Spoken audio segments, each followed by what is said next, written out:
Et avec mon invité, Thomas Piketty, on est ensemble jusqu'à 13h30. Bienvenue à tous.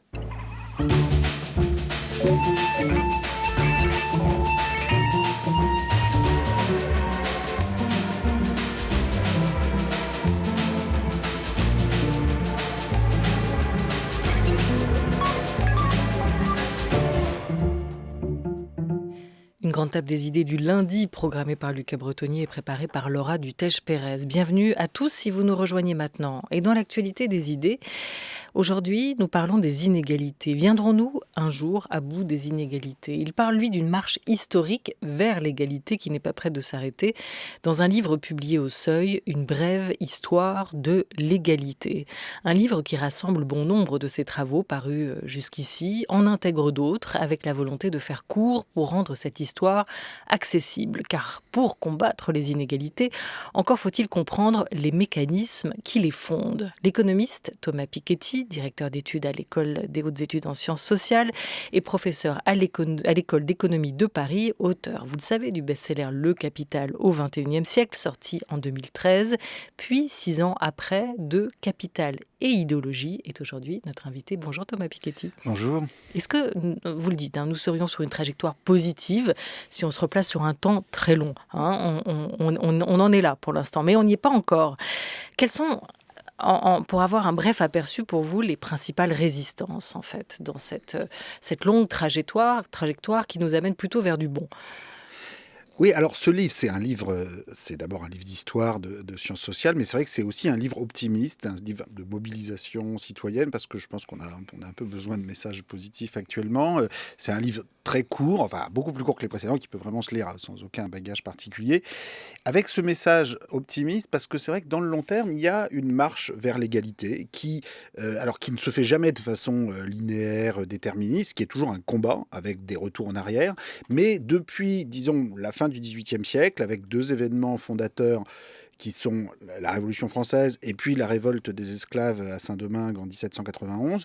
Ces 2 événements marquent un peu, chacun à sa façon, le début de la fin des sociétés de privilèges d'un côté, des sociétés coloniales, esclavagistes de l'autre. Alors, évidemment, c'est une marche vers l'égalité qui est loin d'avoir atteint son terme. C'est-à-dire les privilèges, ils existent toujours dans un système politique souvent dominé par les puissances d'argent, dans les financements de la vie politique, dans les financements des médias.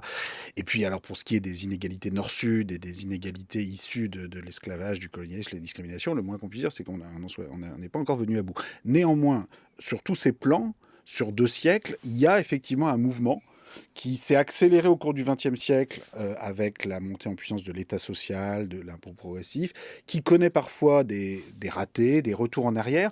Mais moi, je veux vraiment insister sur cette évolution positive, non pas pour se pavoiser de ce monde toujours plus égalitaire, mais au contraire pour envoyer un message en vue de continuer le combat. Mais de continuer le combat sur une base historique solide, c'est-à-dire où on sait quels sont les mécanismes, les mobilisations, mais aussi les institutions qui ont permis d'avancer dans cette voie. Un message positif, optimiste, dites-vous, en cette rentrée, sur cette question des inégalités. On comprend quand même très vite à vous lire que l'économie, c'est pas qu'une question de chiffres, c'est pas qu'une question de données exactes et statistiques, c'est d'abord et aussi une question politique.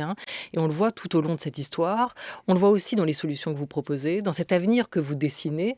La question économique et la question politique sont indissociablement liées, depuis toujours. Depuis toujours. C'est-à-dire que la Révolution française pose la question de l'égalité politique en même temps qu'elle essaye de poser la question de l'égalité économique. Alors elle avance plus ou moins loin sur ces 2 plans, c'est-à-dire que l'égalité qui est proclamée à ce moment-là, c'est quand même surtout une égalité des droits limitée aux hommes blancs, limitée aux hommes blancs déjà propriétaires. Alors ça abolit quand même les privilèges de la noblesse, mais ça reste une avancée limitée.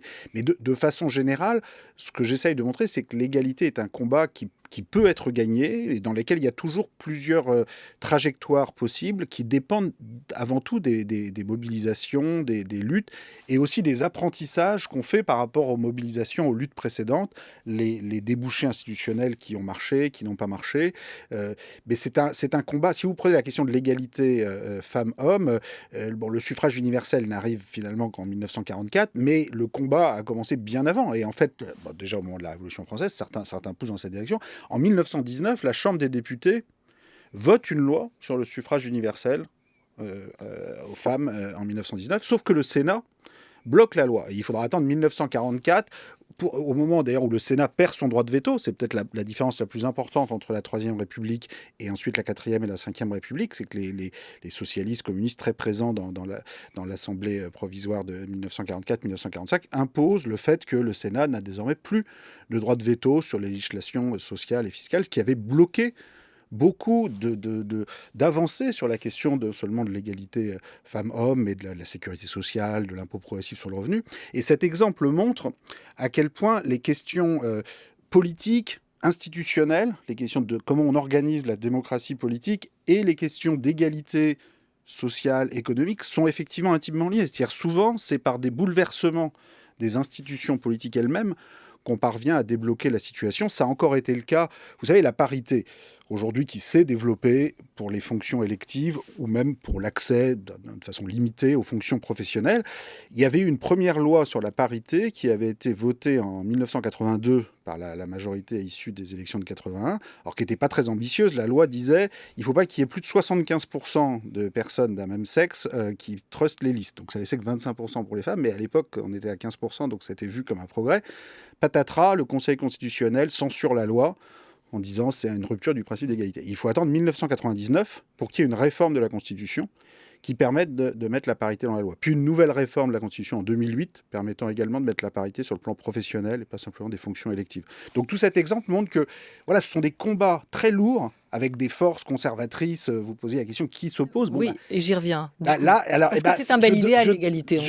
Mais finalement, ça ne marche pas. Là, en l'occurrence, le Sénat, le Conseil constitutionnel, et derrière eux, des groupes masculins, notamment sur cette question de l'égalité femmes-hommes, mais plus généralement des groupes conservateurs sur beaucoup d'autres sujets, se sont opposés.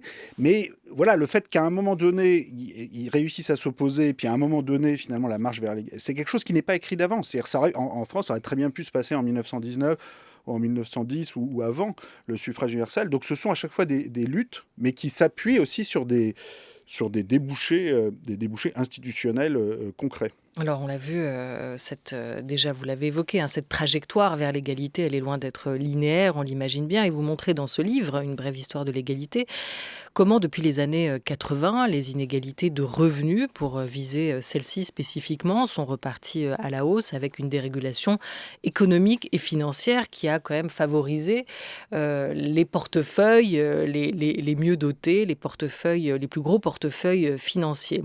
On s'est beaucoup posé de questions dans cette dernière année de crise sanitaire, cette crise du Covid. Certes, les États ont laissé filer leur dette publique et c'est un bon signe pour vous. Ça montre qu'il faut sortir de ce dogme de la dette à freiner à tout prix.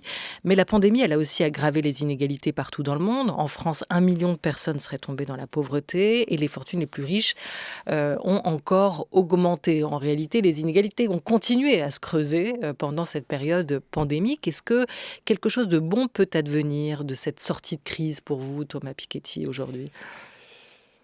En soi, la crise pandémique, elle est mauvaise, elle est entièrement mauvaise parce que ça a empêché plein de gens d'étudier, d'apprendre, les dégâts sanitaires sont terribles. Donc là, se réjouir, ce serait complètement malvenu.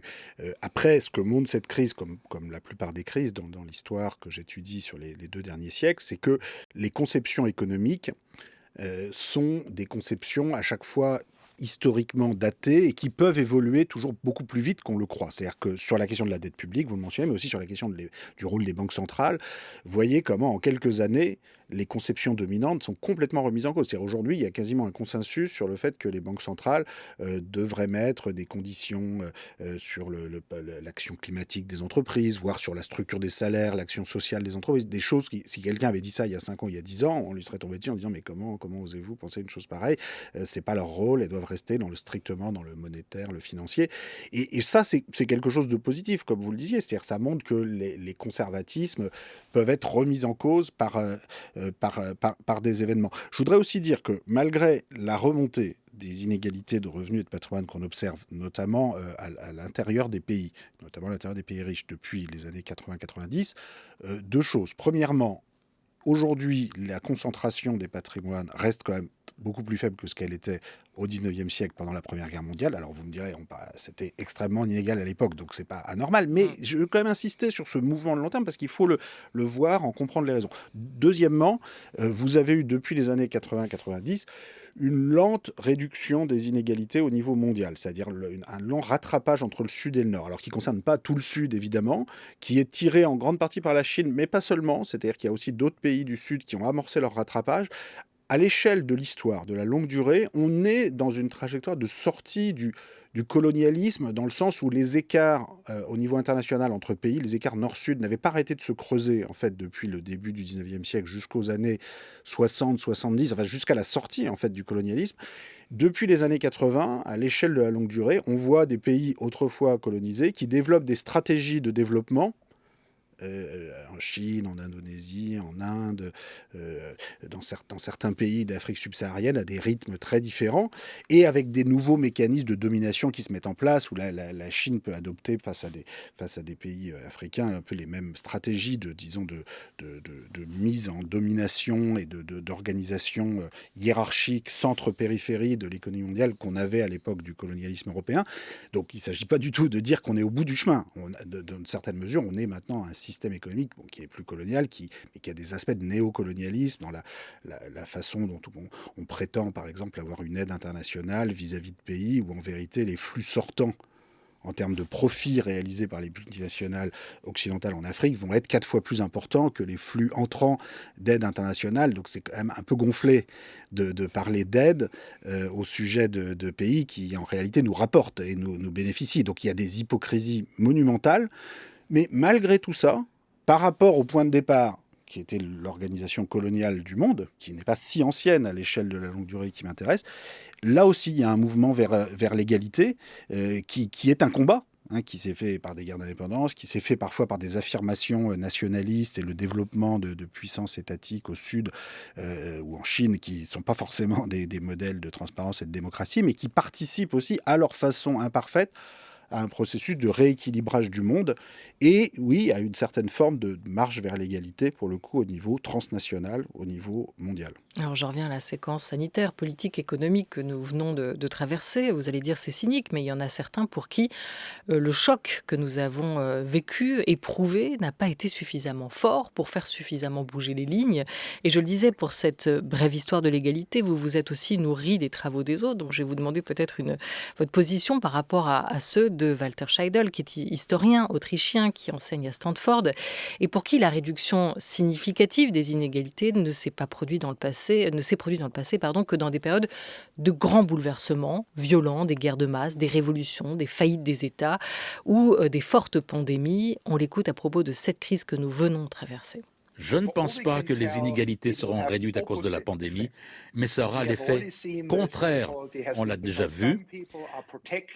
Certaines personnes sont protégées, celles qui travaillent de chez elles, celles qui ont une éducation plus développée, les jeunes ou les personnes qui appartiennent à des minorités travaillaient dans des secteurs d'activité qui n'existent plus, eh bien, tout cela n'ont plus de travail. Et ces gens-là, s'ils tombent malades, ne pourront même pas se soigner. Donc, on a vu un accroissement des inégalités en raison de cette pandémie. Voilà, Walter Scheidel, auteur d'une histoire des inégalités de l'âge de pierre au XXIe siècle, chez Actes Sud. Vous pensez comme lui que le choc de cette pandémie ne sera pas suffisant, qu'il n'a pas été assez fort, parce que finalement, les États-providence ont fonctionné avec des coussins de sécurité aussi? Je pense que rien ne peut remplacer les luttes sociales, les mobilisations politiques, la réappropriation citoyenne des questions économiques et financières. Et moi, j'essaie de contribuer à ça. Donc un choc pandémique en tant que tel, une crise financière en tant que telle, ne suffit pas à produire un changement des institutions. C'est d'abord par cette mobilisation politique qu'on peut espérer le changement. Là où je m'écarte un peu de Walter Scheidel, qui, c'est vrai, prend une perspective de très long terme, lui-même est historien de l'Empire romain et écrit son histoire depuis l'âge de pierre, où il a une vision finalement quand même assez noire de que voilà, seuls les conflits militaires, des graves crises. Moi, j'ai une vision quand même un peu plus optimiste. Je crois davantage peut-être sur le temps plus court que j'étudie dans la mobilisation politique. Alors, parfois un peu chaotique, violente, mais qui n'est pas forcément cataclysmique non plus, pour changer les choses. Donc moi, mon histoire de l'égalité, je ne la fais pas remonter à l'âge de pierre, je la fais remonter à la Révolution française, la révolte des esclaves à Saint-Domingue. Et c'est vrai que depuis la fin du XVIIIe siècle, pas depuis toujours, mais depuis la fin du XVIIIe siècle, il y a quand même une série de conquêtes sur les institutions électorales, le suffrage universel, l'état de droit, une certaine avancée vers l'égalité éducative, même s'il y a encore énormément d'hypocrisie de ce côté-là, une montée en avant de l'État social au XXe siècle qui a permis, avec grand succès, de démarchandiser un certain nombre de secteurs, c'est-à-dire que l'éducation, la santé, dans une certaine mesure les transports et l'énergie, même s'il y aurait beaucoup de progrès à faire de ce côté-là, sont sortis de la sphère strictement marchande, et non seulement ça a marché, et ça a permis plus d'égalité, mais ça a marché beaucoup mieux que dans les pays qui continuent avec leurs compagnies d'assurance privées ou qui ont des universités sous forme de sociétés par action, comme Trump avait voulu le faire.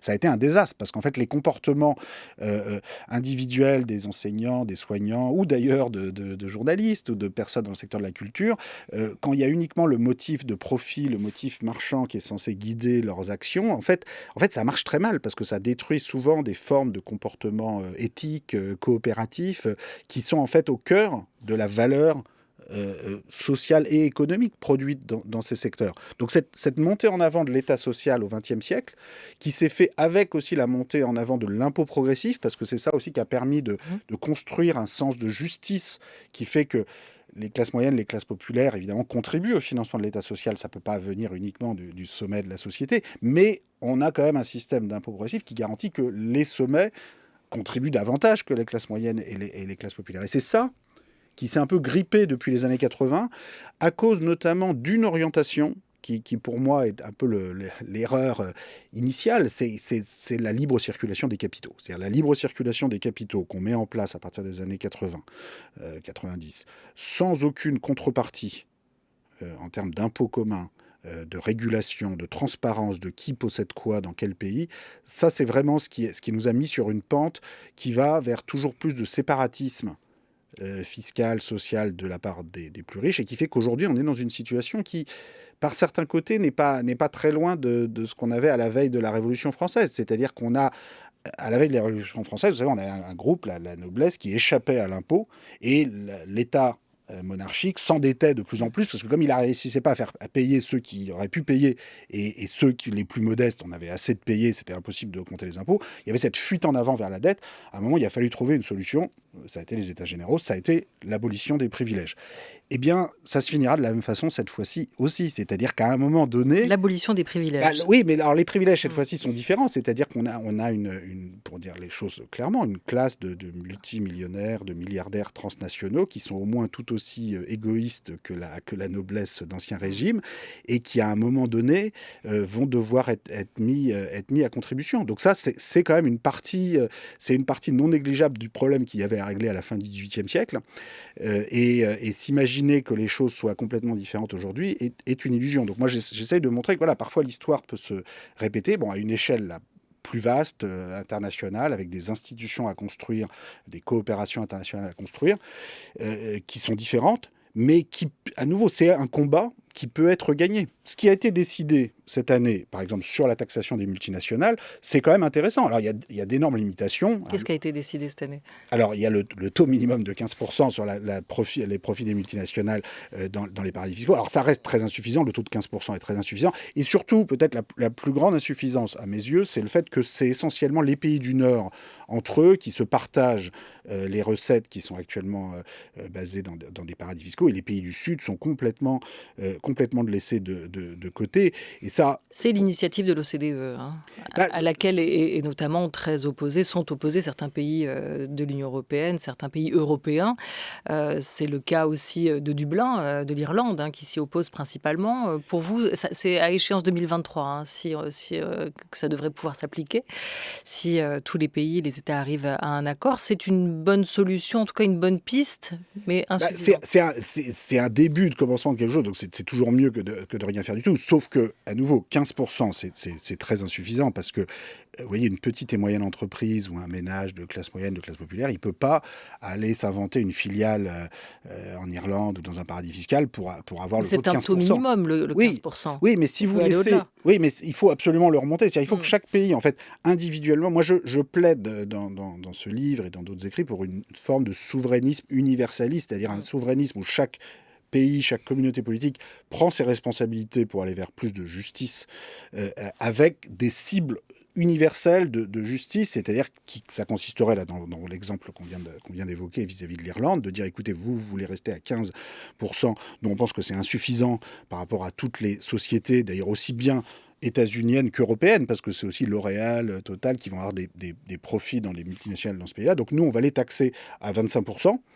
Maintenant, le jour où vous-même vous remonterez à 25%, on n'aura plus à appliquer cette sanction finalement. Donc c'est une forme de souverainisme, mais tendu vers des objectifs de type universel, définis avec des objectifs de justice.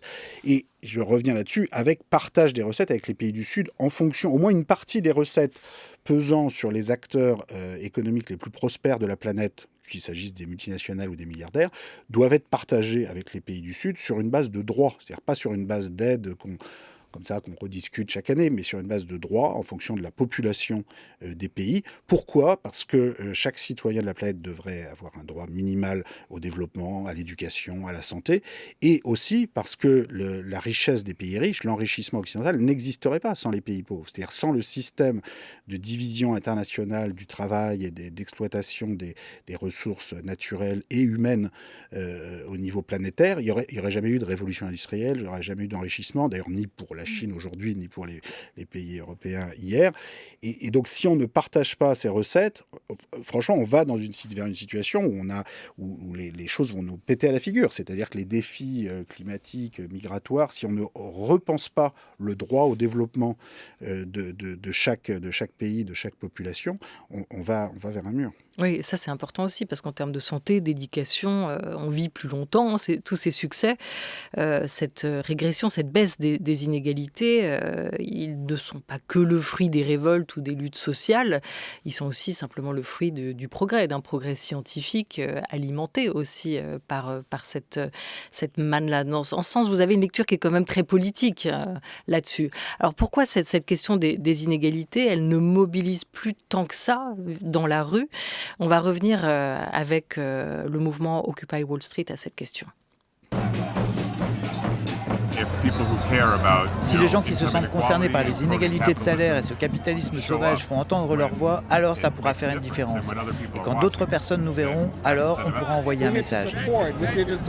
Nous sommes ici pour soutenir les travailleurs immigrés, soutenir les droits du travail. Car vous savez, il y a beaucoup de personnes qui aimeraient rejoindre les syndicats, qui ont signé des accords de branche, mais qui n'ont pas été reconnus par leur encadrement. Donc nous sommes ici pour nous lever et prêter notre voix à ceux qui en ont besoin. De voir tous ces gens, toutes ces alliances, tous ces groupes qui viennent tous ensemble, c'est vraiment la chose la plus formidable et la plus révolutionnaire de cet événement. Donc c'est merveilleux, donc joyeux 1er mai à tous.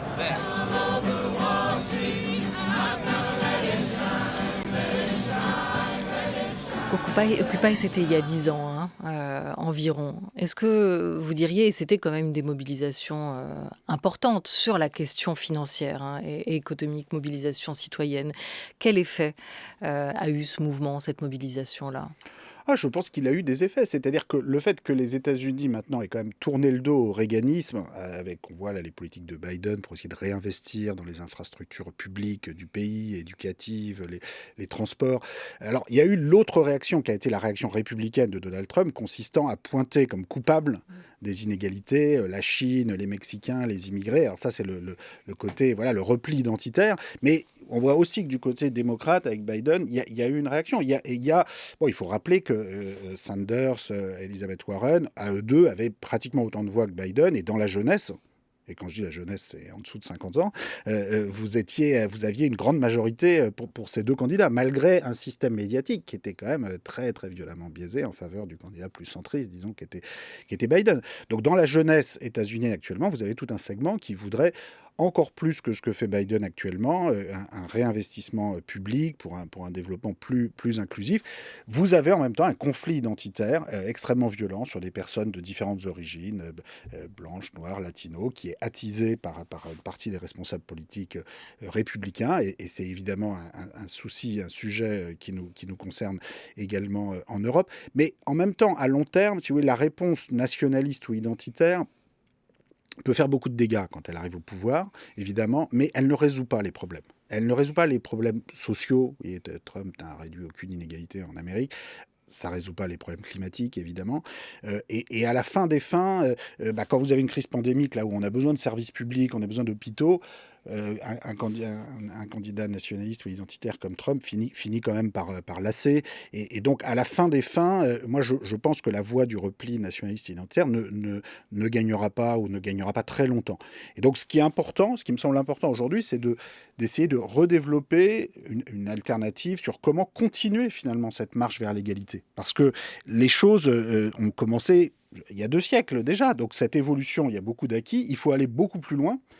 Et pour ça, on a besoin de lutte sociale, de mobilisation. Il y a eu Occupy Wall Street, il y a eu en France le mouvement des Gilets jaunes, à sa façon, était une révolte contre l'injustice fiscale en début de quinquennat Macron, qui a eu un impact énorme, puisque le gouvernement a dû abandonner ses projets très inégalitaires, à mon sens, de taxe carbone. Alors le problème, c'est qu'il les a remplacés par rien d'autre. Et c'est vrai que le mouvement des Gilets jaunes en tant que tel n'était sans doute pas suffisamment porteur d'alternatives. C'est-à-dire qu'il s'opposait à une certaine politique sans forcément être porteur d'une politique alternative. Et c'est là, j'insiste dans le livre sur le fait que le changement historique vers l'égalité, il a besoin des deux. Il a besoin de lutte, mais il a aussi besoin d'un débouché institutionnel. Il ne suffit pas de bazarder les institutions actuelles. Il faut savoir par lesquelles on les remplace, à la fois sur le plan fiscal, sur le plan des institutions politiques, sur le plan éducatif. Et c'est ça le message un peu général du livre. C'est qu'on a besoin vraiment des deux, quoi, de cette mobilisation et en même temps de réfléchir aux débouchés, de réfléchir au système alternatif. Et c'est comme ça, dans l'histoire, que cette marche vers l'égalité a pu fonctionner. Donc moi, je n'hésite pas dans le livre à parler de système, de dire, voilà, c'est pas simplement telle ou telle mesure, il faut réfléchir aussi quel est le type de système économique, politique alternatif vers lequel on veut aller à long terme. On va pas forcément y aller tout de suite, mais si on ne sait même pas là où on veut aller, on risque d'aller nulle part. Et alors justement, comment mobiliser ? Est-ce que vous pensez, comme un Pierre Rosanvallon qui est venu nous voir la semaine dernière autour de cette grande table des idées, qu'il faut comprendre les Français aussi par le biais des sentiments et tenter de produire peut-être des contre-affects pour répondre à ceux qui se sont manifestés dans ces dernières mobilisations ? Vous parliez des Gilets jaunes, de la colère, de l'injustice, de ces sentiments de jalousie ou d'envie qui ont pu être mobilisés dans cette révolte-là. Est-ce qu'il faut pour vous produire, et c'est le sens que la politique devrait prendre aujourd'hui, des contre-affects qui mobiliseraient pour aller vers plus d'égalité ? Oui, alors il faut évidemment comprendre tous ces ressentiments, ces perceptions, mais il ne faut pas abandonner la perspective du débouché institutionnel et du changement institutionnel. Donc je pense qu'il faut parler de l'égalité en termes de régime de propriété, de régime éducatif, de régime fiscal, de régime politique. Moi j'essaye de contribuer au développement d'une perspective, d'une forme de socialisme démocratique, métissé, participatif, écologique. Et je pense qu'il ne faut pas avoir peur de se projeter là-dedans, parce qu'on ne peut pas juste les affects, bon, c'est bien, mais il faut quand même, à un moment, il faut du débouché solide en termes de droits. C'est-à-dire, il faut que ce soit porteur de droits, de pouvoir, de pouvoir d'achat, mais de pouvoir politique, de plus grande participation à la décision dans les entreprises, sur le plan politique.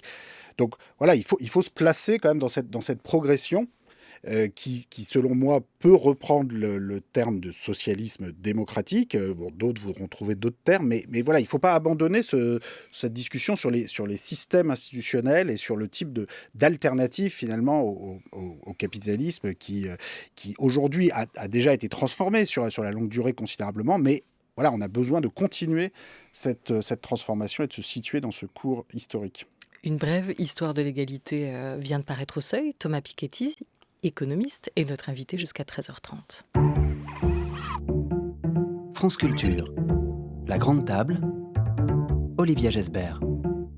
Alors voilà, projetons-nous et commençons quand même par regarder aussi de plus près la France. Est-ce que la France reste un pays très inégalitaire pour vous, Thomas Piketty ? Vous mettez en avant notamment des mauvais indicateurs à vos yeux, comme notre système éducatif, toujours très inégalitaire et hypocrite à vos yeux. Est-ce que la France reste un pays inégalitaire ?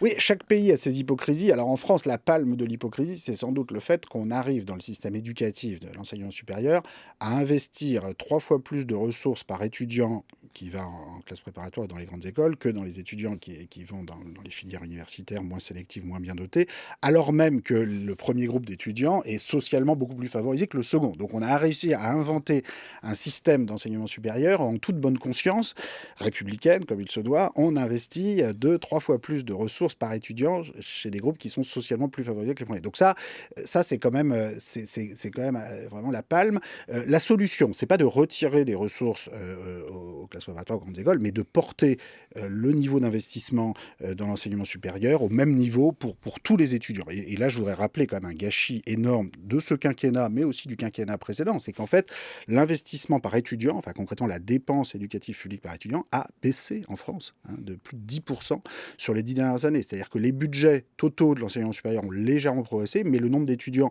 a progressé beaucoup plus vite, ce qui est en soi une bonne chose. Le fait qu'il y ait beaucoup plus de jeunes qui se hissent au niveau du baccalauréat, qui aient envie de se former pour toutes sortes de métiers, sauf qu'on décourage tout le monde, on scie les pattes de tout le monde en ne mettant pas les moyens nécessaires dans les amphis, dans les bibliothèques, en termes d'encadrement, nombre d'enseignants par étudiant. Donc ça, c'est une inégalité, c'est considérable et c'est sans doute, oui, la plus hypocrite et une des plus insupportables. Alors comment faire ? L'impôt reste à vos yeux le levier le plus efficace dans cette longue marche vers l'égalité. C'est surtout l'éducation, là, en l'occurrence. L'éducation, reconstruire aussi le récit, on l'a évoqué depuis le début de cet entretien, le récit sur la pertinence d'un État social. C'est aussi affaire de récit, cette question de l'égalité. Est-ce qu'il y a aujourd'hui pour vous une possibilité, une manière d'envisager une traduction réellement politique et pratique de vos idées ? Quelle traduction elles vont trouver ? On se souvient qu'en 2017, vous avez plutôt appuyé, conseillé la candidature d'un Benoît Hamon. Aujourd'hui, qu'en est-il ? Écoutez, aujourd'hui, on a des candidats de gauche là, qui veulent continuer d'y aller tout seuls. Bon, on va voir ce qui se passe. Peut-être qu'ils vont finir par s'unir. Moi, je pense qu'il n'est jamais trop tard pour s'unir et pour réaliser que ce qui les différencie est beaucoup moins important que ce qui les sépare de l'extrême droite et puis de la droite et du centre droit qui, en fait, ont tous tendance à filer vers l'extrême droite sur les questions identitaires. Donc, je pense que les candidats de gauche seraient bien inspirés de se rassembler. Bon, après, malheureusement, ça ne tient pas qu'à moi. Donc, moi, j'essaye de situé dans une perspective de long terme, une perspective aussi internationale. Et vous savez, il y a beaucoup de pays actuellement où on avance sur des perspectives sur la mise en place d'un meilleur système de sécurité sociale dans des pays pauvres, dans des pays en développement. Enfin, la marche vers l'égalité, c'est un mouvement qui vient de très loin et qui ne va pas s'arrêter comme ça. Sur la France, je citais en début d'émission l'évolution vers la parité femmes-hommes, qui est une évolution, je dis, il y a 20 ans, il y a 30 ans, c'était considéré impossible, inconstitutionnel. Alors aujourd'hui, il y a toute la question des discriminations, sur lesquelles je pense qu'il y a une demande d'action très forte. Et donc, c'est un sujet aussi dont je parle dans cette brève histoire de l'égalité. Je pense qu'il est urgent qu'on se donne les moyens de mesurer d'abord le racisme, de mesurer les discriminations. C'est-à-dire, on sait qu'il y a des très fortes discriminations en fonction du nom de famille, du prénom. Avec un même diplôme, vous n'avez pas les mêmes entretiens d'embauche. Mais on hésite toujours à se donner vraiment les moyens de le mesurer année après année, secteur by secteur, de façon officielle, de façon ensuite à engager les actions juridictionnelles. Vous plaidez plutôt pour des discriminations positives fondées sur des critères sociaux. Oui, mais il faut quand même en même temps lutter contre les discriminations qui, elles, se fondent malheureusement souvent sur des facteurs raciaux et ethno-religieux. C'est-à-dire que quand vous avez des études, comme on en a eu en France, faites ponctuellement par des chercheurs, montrant que voilà, vous avez le même CV, le même diplôme, vous remplacez le nom et le prénom par un nom et un prénom aux consonances non européennes, notamment nord-africaines, et que ça divise par 3 ou 4 le nombre d'entretiens d'embauche, oui, là, vous avez besoin d'agir sur le plan juridictionnel dans des secteurs, les entreprises concernées, pour juste mettre fin à ces pratiques. Encore faut-il avoir des indicateurs qui vous permettent de suivre année après année, secteur par secteur. Parce que jusqu'ici, ce genre d'enquête, en fait, tout le monde est d'accord maintenant sur le fait qu'il y a ce type de discrimination, mais on le fait ponctuellement, une fois tous les 5 ans, tous les 10 ans, et il n'y a pas de suivi. Par exemple, personne n'est capable de dire, là, depuis 2017, est-ce que ça s'est aggravé, amélioré dans tel ou tel secteur ? Personne n'en sait rien. Donc comment voulez-vous après agir agir face à ça. Donc plutôt que tous se mettre à toujours avoir ces disputes, ces conflits théoriques sur l'identité, là maintenant on a des possibles candidats à la présidentielle qui veulent réglementer la liste des prénoms qu'on a le droit de donner en France. Enfin, c'est complètement absurde. Qui pense que ça va... Et il faut quand même...